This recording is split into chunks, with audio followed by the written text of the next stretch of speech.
Баршаңызға қайырлы күн достар. Бүгін сіздерге 5 минутта дайын болатын пиццаның рецептісімен бөліспекпін. Алдымен бізге 2 жұмыртқаны жарып алып, 4 қасық майонезімізді қосамыз.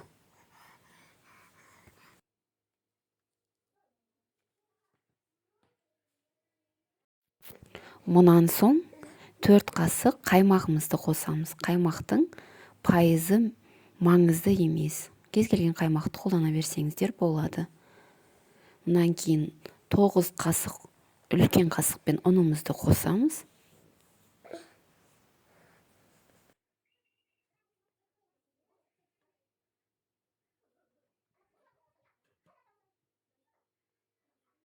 Енді барлығын жақсылап араластырып, ешқандай комок қалмайтындай етіп жақсылап араластыратын боламыз.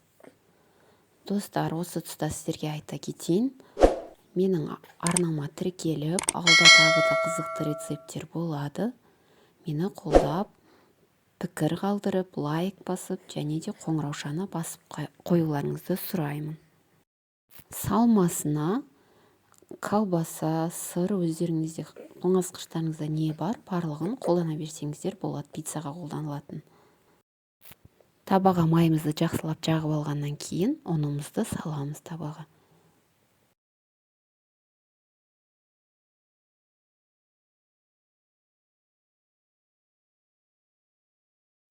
Жақсылап бір келкі етіп, тегістеп аламыз ұнымызды табаның бетінде. Мұнан соң қалауларыңызға қарай ұнымыздың бетіне кетчуп жақсаңыздар болады. Әркімнің өз қалауына қарай, немесе томат пастасын қолдансаңыздар да болады. Келесі кезекте мен колбасаны салып, оның үстіне сырымды бірден салып жіберетін боламын.